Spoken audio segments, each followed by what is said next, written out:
baciye ubwenge bwo kwiba bakananirwa n'ubwenge bwo kubaka. Haraje dayimoni mbi baraciye ubwenge mu guteka umutwe wo kwiba igihugu. Ndababwire byari ibintu murambona nkavuga nti iyi ni laboratoire.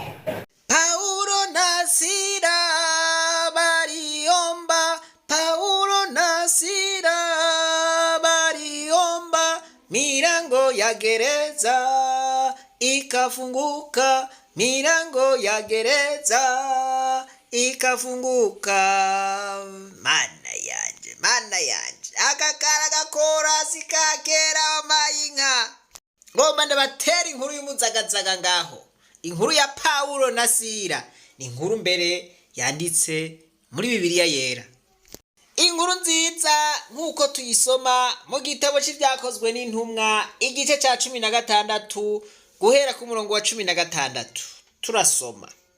Umutwe w'amajambo uvuga uti umukobwa arimwo idayimoni. Bukeye tugiye aho basengera duhura n'umwigeme arimwo dayimoni aragura. Yaratungishije ba shebuja cane kubwiyo ndago.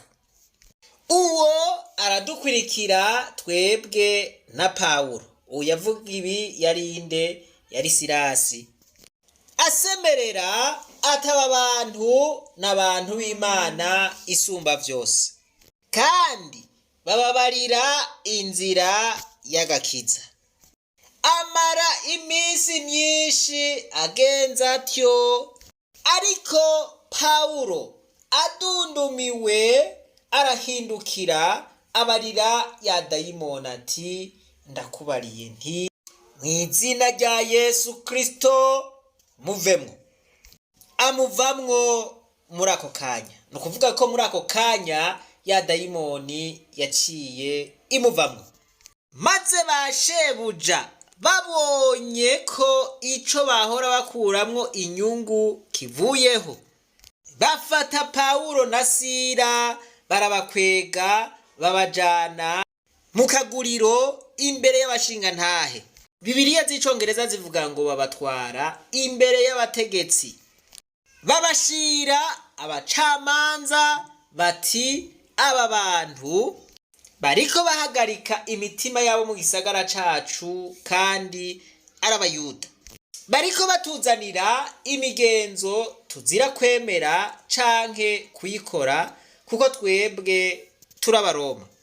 Ishengero ribahagurukira icarimwe, babakakagurirako impuzu, bagirako babakubita. Bamaze kubakubita inkoni nyinshi babashira mw'ibohero. Mwumviriza aka kantu, babarira umurinzi kubarinda cane, nawe abari watyo abashira mu nzu hagati, arobeza amaguru yabo mu mpatane z'ibiti. Murabona igicapo cabo. Maze nko mu gicugu, Paulo na Sila bariko barasenga bahimbaza Imana, izindi mbohe zibumva, isi ica inyiganyiga cane giturumbuka, bituma amatanguriro y'inzu y'ibohero anyiganyiga. Ako kanya inzugi zose ziruguruka, iminyororo nayo ya bose iradohoka. Uwo murinzi yikanguye abonye inzugi zose z'ibohero zuguruye, asokora inkota agira yiyahure, kuko yagira ngo imbohe zacitse. Ariko Paulo asemerera n'ijwi rirenga ati, ntiwigirire nabi mugenzi, twese turi hano. Inkuru yohava iba ndende agasigaye murakisomera. Ariko Paulo na Sila naho bapfunzwe bazira kwirukana idayimoni yari itungishije akagwi k'abantu, mu nyuma bahavuye bambikwa izera. Ngo babakomeye ibobo. Kubakomera ibobo ni ukubatakambira bati, turabasavye musohoke. Paulo na Sila babona gusohoka, ariko ya dayimoni bayirukanye tu. Nuko rero munkundire ngaruke kuri kino gisomwa, kuremwa amajambo yoshobora kudufasha mu ishure ry'abarundi bose. Muri iki gihugu Paulo na Sila bahuye n'umukobwa yarimwo dayimoni iragura. Ariko iyo dayimoni murumva yuko yari itungishije ba shebuja. Abo ba shebuja murumva ko kari akagwi k'abantu. Bibiliya ivuga ngo yaratungishije ba shebuja cane. Tubishize mu buzima bwa misi yose, nibaza yuko baza barubatse ibietaje bigereza hariya. Iyo dayimoni rero yaze yariganze ico gihugu, iriko iravuga abantu baza bagira ngo nukuri. Hariho umuntu yavuze ngo ikinyoma kivuzwe gose kikaguma cisubiriza gihinduka nk'ukuri. Murumva yuko yavuga ngo aba bantu n'abasavyi b'Imana kandi babereka inzira y'agakiza. Murumva yuko umengo nukuri barabasavye b'Imana, ariko wewe ivyo yabivuga bitavuye ku mutima. Yari yuzuye uburyarya bwinshi kandi ngo yaramaze kubikora imisi myinshi. Hajya ngo ikinyoma kimara umunsi ntikimara umwaka.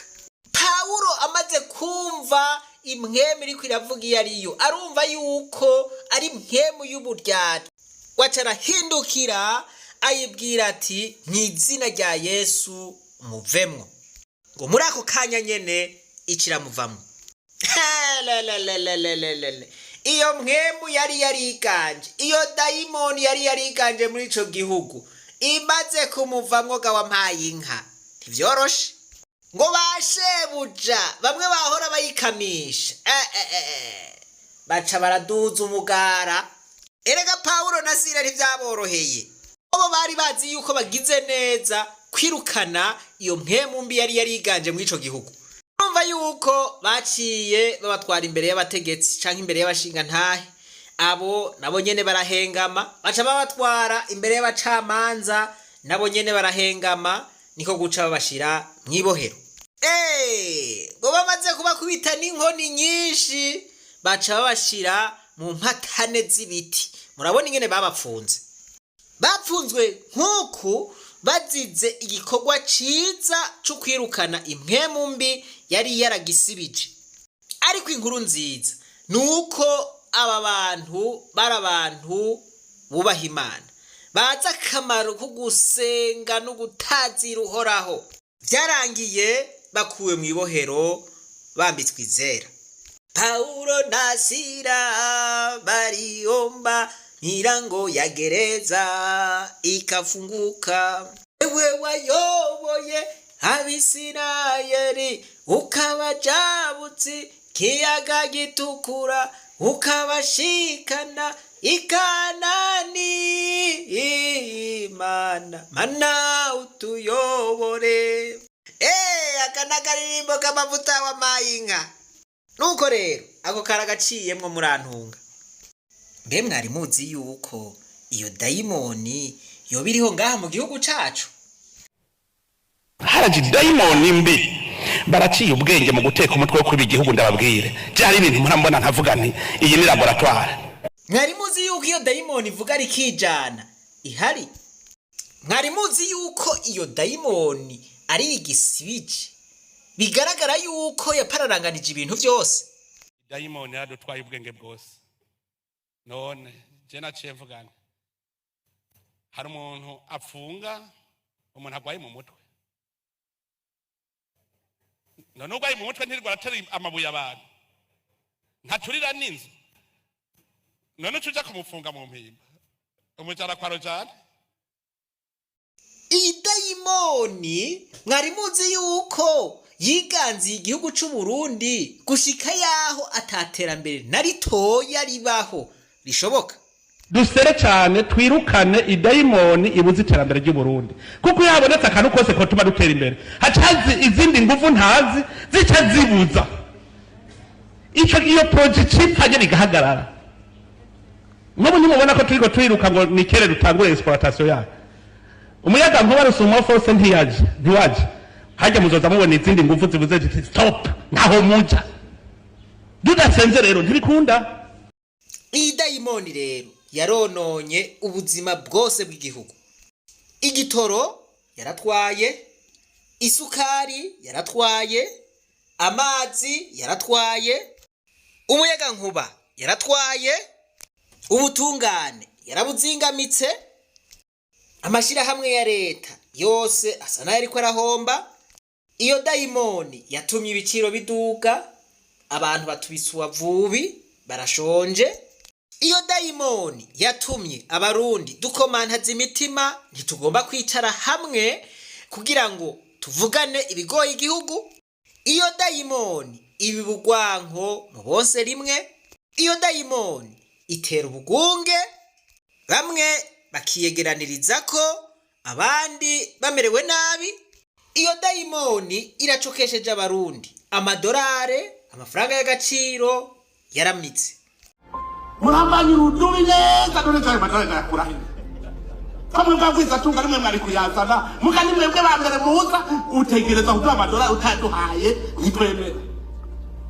Ukeneye uko nira kugira Imana ntiyica rero bahunda barongora. Mutana ayo madolari, sana igitoro nkuko umenga ngaha mu Burundi hari hirobine mvoma. Iyo dayimoni nyene niyo iratuma abarundi benshi bagwiriye mu gwaruka bahunga igihugu baja kurondera ingene bobaho. Kandi umukuru w'igihugu nawe nyene aramaze kubibona yuko iyo dayimoni yiganje ku gihugu c'u Burundi. Hariho ishetani zitubuza kubaka igihugu cyacu kandi zisaba amasengesho menshi no kwisonzesha. Ubu rero mwese muratahuye ko hariho idayimoni, hariho ishetani yatunyaze umunezero twebwe abarundi. Ubuzima bubi mubona tubayeho ni kubera iyo dayimoni. Iza yaragize Uburundi icumbi. Ngo Paulo aradundumigwa kubera iyo dayimoni yari yariganje aho hantu. Idayimoni yari yuzuye uburyarya bukomeye, aca arayirukana. Iyi dayimoni iriko iratungisha bamwe igakenesha abandi, dutegerezwa kuyirukana mu izina rya Yesu. Mwumvise yuko ijya mpemu Paulo yirukanye yari diri ry'abantu kanaka, yari ifise basebuja bari barayitungiye ko. Nibaza ko baza barubatse ibintu bikomeye cyane kubera iyo dayimoni. Ariko none iyi dayimoni ihanze igihugu c'u Burundi nkuko ntituzohava dusanga ifise basebuja bayo ngaha.